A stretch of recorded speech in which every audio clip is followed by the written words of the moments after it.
Good morning students. देखिए agriculture chemistry में हम आपको अगली वीडियो में पढ़ा रहे थे धनायन विनिमय बता दिया। उसमें क्या बताया था? धनायन विनिमय। धनायन विनिमय तो धनायन विनिमय क्या होता है ये आपको बता दिया कि धनायनों का आदान प्रदान। विनिमय का अर्थ बताया था हमने, आदान प्रदान, यही बताया था ना। और किसका? धनायनों का। धनायनों का आदान प्रदान होना ही धनायन विनिमय कहलाता है। इसके बाद में हमने इसकी क्रिया विधि बताई थी। क्रिया विधि, धनायनों की क्रिया विधि किस प्रकार से संपन्न होती है, ठीक है, ये बता दिया है। अब इसके बाद पढ़ेंगे हम रेडायन विनिमय। इसके बाद नया टॉपिक आज पढ़ते हैं हम रेडायन विनिमय। रेडायन विनिमय देखिए इसमें क्या होगा। मृदा की सतह पर जितने भी धनायन होंगे, जितने भी धनायन होंगे उनका विस्थापन, उनका प्रतिस्थापन रेडायन के द्वारा कर दिया जाएगा। जब इसके द्वारा रेडायन के द्वारा धनायन का प्रतिस्थापन किया जाएगा तो इनके स्थान पर यहाँ कौन आ जाएगा? कौन आ जाएगा? रेडायन आ जाएगा। इस प्रकार से रेडायन विनिमय होगा। हाँ भाई, तो रेडायन विनिमय क्या होता है? इसमें जो मृदा होती है उसकी सतह पर धनायन होते हैं। क्या होते हैं? धनायन होते हैं। जैसे यहाँ पर ये सॉइल है, इसकी सतह पर धनायन होते हैं। अब यहाँ पर इस धनायन का प्रतिस्थापन, धनायन जैसे H+ होगा या Al+3 होगा, इस धनायन का प्रतिस्थापन यदि OH- आयन के द्वारा हो जाता है तो मृदा में क्या आ जाता है? धनायन को प्रतिस्थापित कर दिया और उसके स्थान पर रेडायन आ गया, तो ये कहलाएगा रेडायन विनिमय। अब इसके बारे में लिखेंगे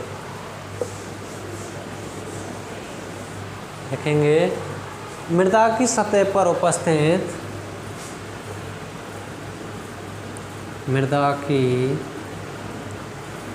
सतह पर उपस्थित, मृदा की सतह पर उपस्थित आयरन एल्युमिनियम, आयरन एल्युमिनियम, मृदा की सतह पर उपस्थित धनायनों, क्या है ये? धनायन है। मृदा की सतह पर उपस्थित धनायनों का प्रतिस्थापन, प्रतिस्थापन रेडायन के द्वारा, रेडायन, रेडायन OH- के द्वारा करने पर, करने पर रेडायन, रेडायन धनायन के, रेडायन धनायन के स्थान पर आ जाता है। रेडायन धनायन के स्थान पर आ जाता है, जिससे धनायन तथा रेडायनों का, धनायन तथा रेडायनों का, रेडायनों का आदान प्रदान, आदान प्रदान होता है। इसे ही रेडायन विनिमय, रेडायन विनिमय, रेडायन विनिमय कहते हैं। रेडायन विनिमय कहते हैं। देखिए मृदा की सतह पर उपस्थित धनायन क्या? आयरन एल्युमिनियम Fe+2 Al+3 यदि मृदा की सतह पर उपस्थित हैं, इन धनायनों का प्रतिस्थापन किसके द्वारा? हाइड्रोक्सिल आयन या रेडायन के द्वारा करने पर ऋणायन धनायन के स्थान पर आ जाता है, जिससे धनायन तथा ऋणायन का आदान प्रदान होता रहता है और धनायन और ऋणायनों का आदान प्रदान होता रहता है। इसे ही ऋणायन विनिमय कहते हैं। इसके बाद में डालेंगे विनिमय आयनों के प्रकार। विनिमय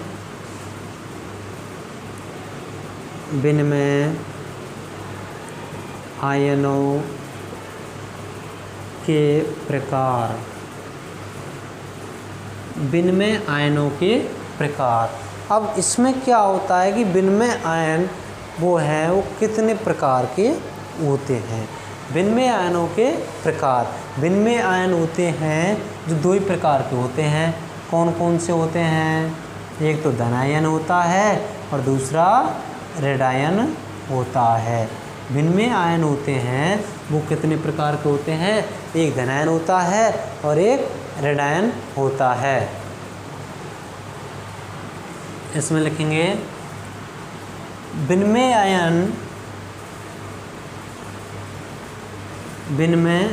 आयन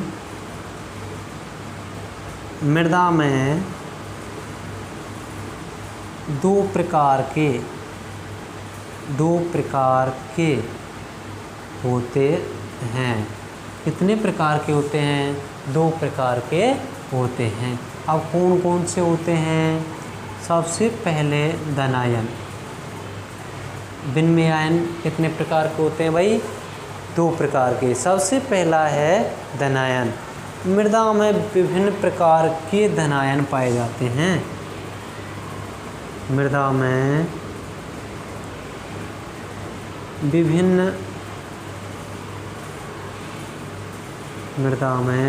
विभिन्न प्रकार के धनायन पाए जाते हैं। मृदा में विभिन्न प्रकार के धनायन पाए जाते हैं। जैसे लिख देंगे कैल्शियम, मैग्नीशियम,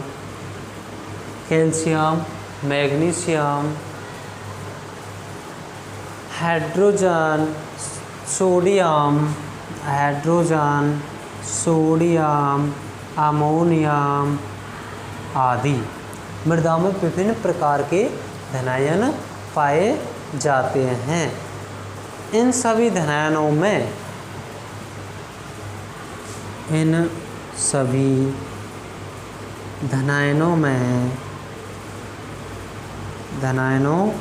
में कैल्शियम Ca+2 की मात्रा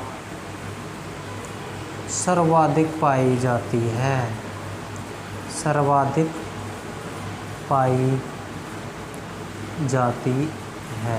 इन सभी धनायनों में किस धनायन की सर्वाधिक मात्रा पाई जाती है?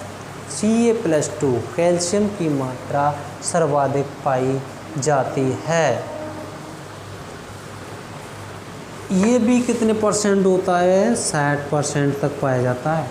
Ca+2 है ना, 60% तक पाया जाता है। इन सभी धनायनों से अधिक पाया जाता है। अब यहाँ पर नोट डालेंगे। नोट डाल के लिखो अम्लीय मृदा में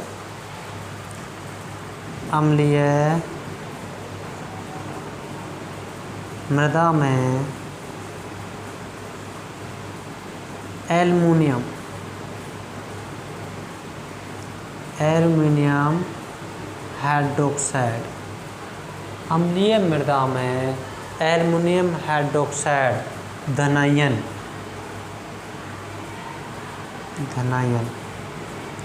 अधिक पाया जाता है।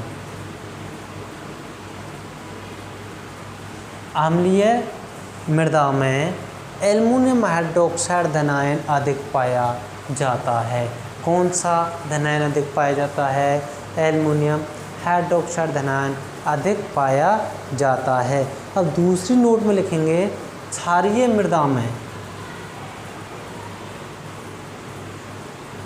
क्षारीय मृदा में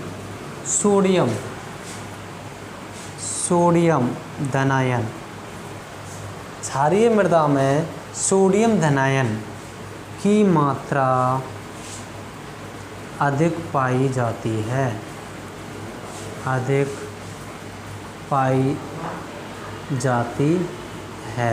देखिए क्षारीय मृदा होती है, उसका जो कलर होता है ना, उसका सफ़ेद होता है, इसलिए उसे सफ़ेद ऊसर भी कहते हैं। और जो अम्लीय मृदा होती है उसका आयरन और एल्युमिनियम की वजह से उसका रंग लाल होता है। ध्यान रखना, अम्लीय मृदा का कलर लाल होता है, क्षारीय मृदा का सफ़ेद या काला होता है।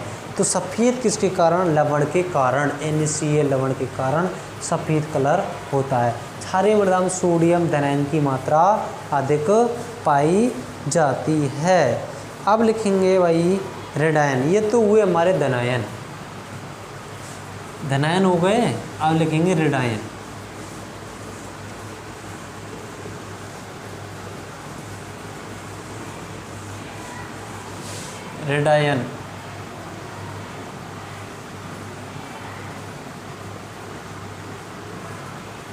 एक तो हो गया धनायन, दूसरा है रेडायन भाई। मृदा में विभिन्न प्रकार के रेडायन पाए जाते हैं। मृदा में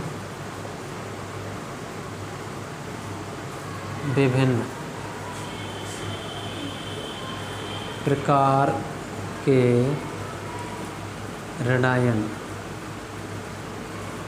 पाए जाते हैं।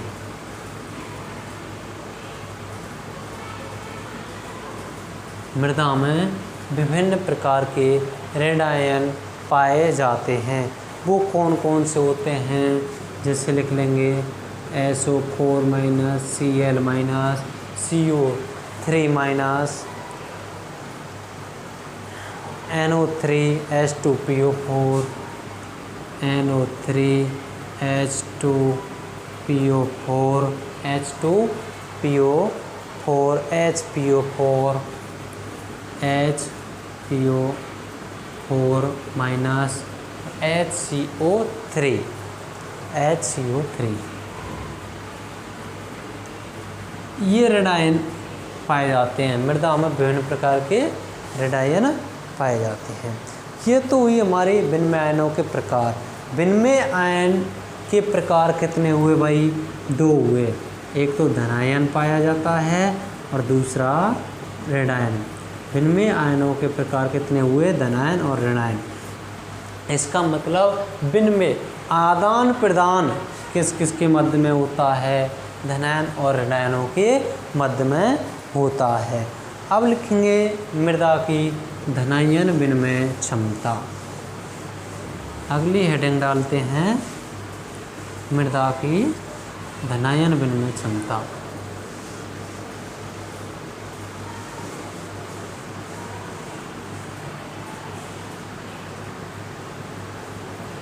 मृदा की धनायन विनिमय क्षमता।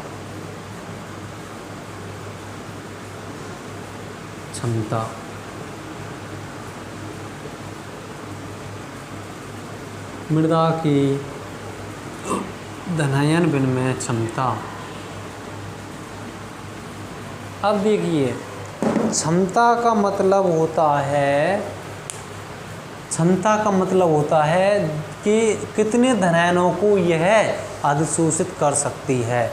मृदा है वह कितने धनायनों को अधिशोषित करने की क्षमता रखती है, उसे क्या कहते हैं? मृदा की धनायन विनिमय क्षमता कहते हैं। अब इसका जैसे मैं कितने बच्चों को एक साथ पढ़ाने की क्षमता रखता हूँ, तो वो क्या कहलाई? वो मेरी क्षमता कहलाई। इसी प्रकार से ये क्या कहलाई? मृदा की धनायन विनिमय क्षमता, कि मृदा के द्वारा कितने धनायनों को अधिशोषित करने की क्षमता है। ये सॉइल है, इसके द्वारा कितने धनायनों को अधिशोषित करने की क्षमता है, वो धनायनों को अवशोषित करने की क्षमता जितनी होगी वही क्या कहलाएगी, मृदा की धनायन विनिमय क्षमता कहलाएगी। जैसे मैं मेरी क्लास के अंदर 50 बच्चों को पढ़ाने की क्षमता रखता हूँ तो वो क्या कहलाई, वो मेरी क्षमता कहलाई। इसी प्रकार से मृदा जितने धनायनों को अवशोषित करेगी वह क्या कहलाएगी, मृदा की धनायन विनिमय क्षमता कहलाएगी। कि मृदा के द्वारा इतने धनायन अवशोषित किए जा सकते हैं तो यह उस मृदा की क्या कहलाएगी, वह उस मृदा की धनायन विनिमय क्षमता कहलाएगी। हाँ, धनायन विनिमय क्षमता का अर्थ हो गया मृदा के द्वारा कितने धनायनों को अवशोषित किया जा रहा है, कितने धनायनों को अवशोषित किया जा रहा है, वो क्या कहलाई, मृदा की धनायन विनिमय क्षमता कहलाई। ठीक है, अब इसके बारे में देखो कि मृदा की जो धनायन विनिमय क्षमता होती है, धनायनों को ग्रहण करने की क्षमता कितने अवशोषित कर रखे, इसको किस में मापा जाता है। तो मृदा की जो धनायन विनिमय क्षमता होती है उसे सेंटीमोल प्रति किलोग्राम -1 में मापा जाता है। मृदा की धनायन विनिमय क्षमता को सेंटीमोल प्रति किलोग्राम -1 में मापा जाता है। किस में मापा जाता है, सेंटीमोल प्रति किलोग्राम -1 में मापा जाता है। तो इसको अब लिखेंगे भाई, स्टार्ट कीजिए। मृदा की धनायन विनिमय क्षमता, धनायन विनिमय क्षमता को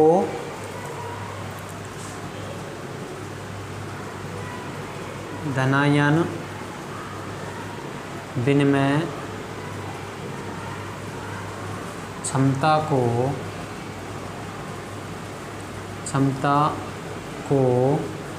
सेंटीमोल प्रति किलोग्राम -1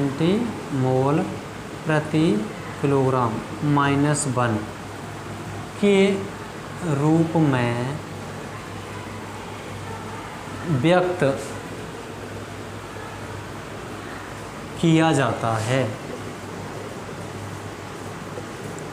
व्यक्त किया जाता है, धनायन विनिमय क्षमता को सेंटीमोल प्रति किलोग्राम -1 के रूप में व्यक्त किया जाता है। किस में व्यक्त किया जाता है, सेंटीमोल प्रति किलोग्राम -1 के रूप में व्यक्त किया जाता है। अब लिखेंगे इसकी परिभाषा, धनायन विनिमय क्षमता, धनायन विनिमय क्षमता। अब ये किसे कहते हैं, अब इसकी परिभाषा लिखेंगे। 1 किलोग्राम शुष्क मृदा द्वारा 1 किलोग्राम शुष्क मृदा द्वारा अधिशोषित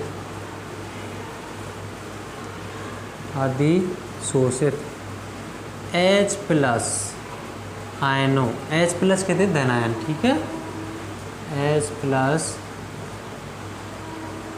धनायन, H+ आयनों की मात्रा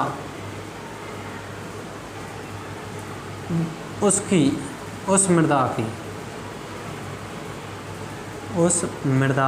की धनायन विनिमय, उस मृदा की धनायन विनिमय क्षमता कहलाती है। देखिए, धनायन विनिमय क्षमता किसे कहते हैं, 1 किलोग्राम शुष्क मृदा द्वारा अधिशोषित H+ या धनायन, H+ आयनों की मात्रा, उस मृदा की H+ आयनों की मात्रा या संख्या उस मृदा की धनायन विनिमय क्षमता कहलाती है। इसका मतलब 1 किलोग्राम मृदा के द्वारा जिसे 20 H+ आयन अवशोषित कर रखे हैं तो उस मृदा की धनायन विनिमय क्षमता कितनी होगी, 20 ही होगी। 20 सेंटीमोल प्रति किलोग्राम -1 होगी। जैसे क्वेश्चन लिखेंगे यहाँ पर, ये क्वेश्चन लिखेंगे किसी मृदा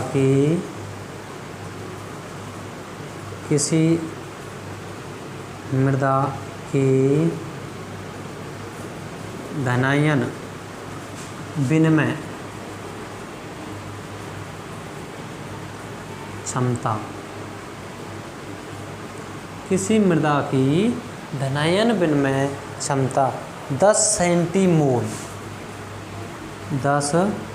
सेंटीमोल प्रति किलोग्राम -1 है, तो उस मृदा द्वारा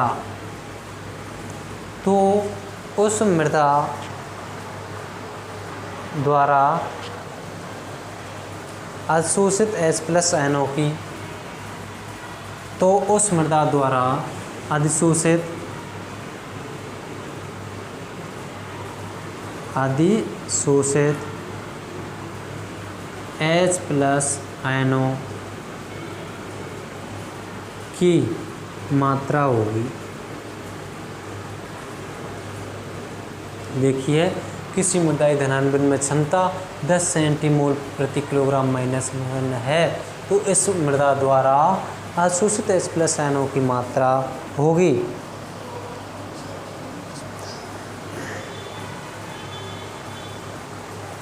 या फिर इसको ऐसे भी कह सकते हैं, उस मृदा की धनायन विनिमय क्षमता होगी। किसी मृदा की धनायन विनिमय क्षमता 10 सेंटीमोल प्रति किलोग्राम -1 है, तो उस मृदा की धनायन विनिमय क्षमता होगी। अब देखिए, यह अवशोषित H+NO की मात्रा होगी। अब मैंने बताया था जितने H+ अवशोषित, जितने उसमें किसी मृदा की धनायन विनिमय से 10 सेंटीमोल प्रति किलोग्राम बन है, तो उस मृदा के 1 किलोग्राम में 10, किसी मृदा की धनायन विनिमय क्षमता 10 सेंटीमोल प्रति किलोग्राम -1 है, तो उस मृदा द्वारा अवशोषित H+NO की मात्रा या संख्या होगी। तो मात्रा या संख्या कितनी होगी? जब उसकी धनायन विनिमय क्षमता ये है, तो उसमें भी 10 H+ अवशोषित करने की क्षमता होगी।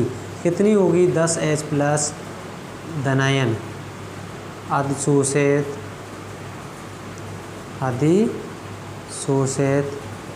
करने की क्षमता होगी। कितनी होगी भाई? 10।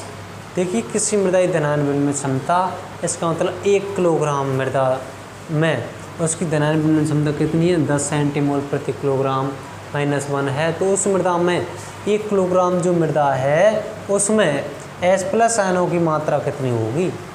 अवशोषित H+NO की मात्रा कितनी होगी? 10 ही होगी भाई। 10 H+ अवशोषित किए होंगे, क्योंकि उसकी परिभाषा से स्पष्ट होता है कि 1 किलोग्राम शुष्क मृदा द्वारा अवशोषित H+NO की मात्रा को ही उसकी धनायन विनिमय क्षमता कहते हैं। तो किसी मृदा की धनायन विनिमय क्षमता 10 सेंटीमोल प्रति किलोग्राम है, उल्टा कह लो या सीधा 10 सेंटीमोल प्रति किलोग्राम है, उस मृदा द्वारा अवशोषित H+N 10 होंगे। यदि किसी मृदा में 10 H+NO को अवशोषित करने की क्षमता है, तो उस मृदा की धनायन विनिमय क्षमता 10 हो जाएगी। उल्टा सीधा कैसे भी कर सकते हैं। ये हुई भाई मृदा की धनायन विनिमय क्षमता। अब लिखेंगे धनायन विनिमय क्षमता को प्रभावित करने वाले कारक। धनायन विनिमय क्षमता को प्रभावित करने वाले कारक।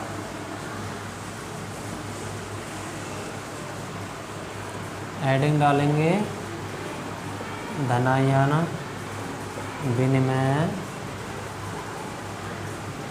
क्षमता को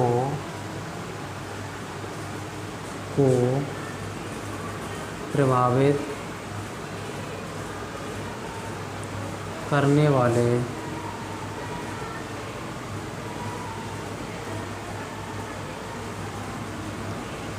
कारक। धनायन विनिमय क्षमता को प्रभावित करने वाले कारक। अब जो धनायन विनिमय क्षमता है, इसको कौन कौन से कारक प्रभावित करते हैं। तो इसमें धनायन विनिमय क्षमता को लिखेंगे धनायन विनिमय क्षमता को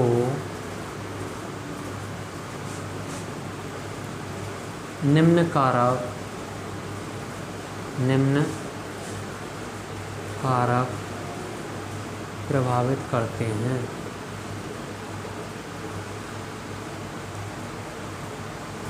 धनायन विनिमय क्षमता को निम्न कारक प्रभावित करते हैं। अब वो कारक कौन कौन से हैं जो धनायन विनिमय क्षमता को प्रभावित करते हैं। वो कारक हैं, उनमें देखेंगे सबसे पहला है भाई मृदा कणाकार। सबसे पहला है मृदा कणाकार। तो जिस मृदा के कणों का आकार कम मोटा होगा, जिस मृदा के कणों का आकार कम मोटा होगा, जिस मृदा के कणों का आकार कम मोटा होगा, उस मृदा की धनायन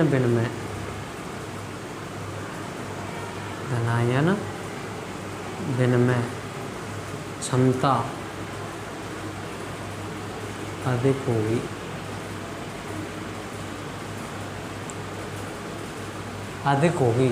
कम मोटे कण होंगे तो उसकी धनायन विनिमय क्षमता अधिक होगी। जितना मोटा कण होगा उतनी ही कम होगी। जितना मोटा कण होगा उतनी ही धनायन विनिमय क्षमता कम होगी। ये तो देखा हमने मृदा कणाकार, कणों का आकार देखा। दूसरी बात क्ले की मात्रा एवं प्रकार। क्ले की मात्रा एवं प्रकार। क्ले की मात्रा एवं प्रकार ये देखेंगे तो मृदा में क्ले की मात्रा अधिक होने पर, मृदा में क्ले की मात्रा अधिक होने पर धनायन विनिमय क्षमता अधिक होती है। धनायन विनिमय क्षमता अधिक होती है। अब क्ले अपन मैंने बताई थी बालू सिल्टर क्ले 3 प्रकार के कण होते हैं। तो क्ले के पास वाले होते हैं और उसकी धनायन विनिमय क्षमता कैसी होगी, अधिक होगी। तीसरा है मृदा पीएच। मृदा पीएच क्षारीय मृदाओं की धनायन विनिमय क्षमता पीएच के आधार पर देखेंगे। क्षारीय मृदाओं की धनायन विनिमय क्षमता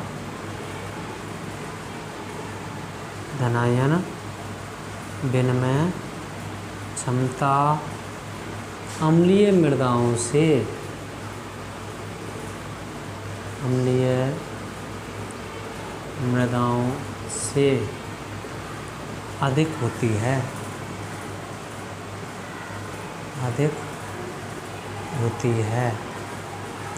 क्षारीय मृदाओं की धनायन विनिमय क्षमता अम्लीय मृदाओं से अधिक होती है। अगला देखेंगे कार्बनिक पदार्थ। कार्बनिक पदार्थ मृदा में जितनी अधिक कार्बन पदार्थ की मात्रा होगी, मृदा में जितनी अधिक कार्बनिक पदार्थ की मात्रा मृदा में जितनी अधिक कार्बनिक पदार्थ की मात्रा होगी उस मृदा की धनायन विनिमय क्षमता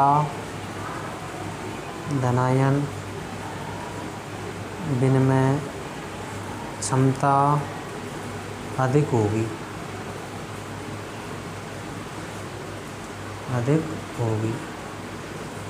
मृदा में जितनी अधिक कार्बनिक पदार्थ की मात्रा होगी उस मृदा की धनायन विनिमय क्षमता अधिक होगी।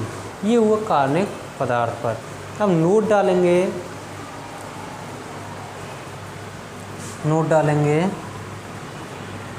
ह्यूमस की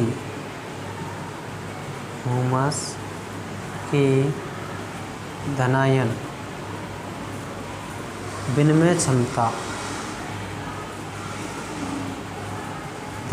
विनिमय क्षमता 150 से 200 सेंटीमोल प्रति किलोग्राम -1 होती है।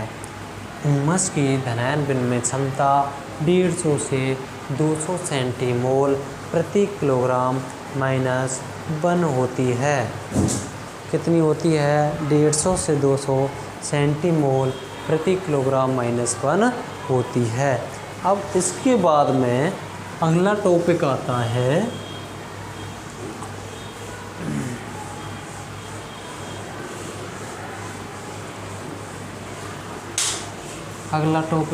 हमारा धनायन विनिमय तथा पौधों का पोषण।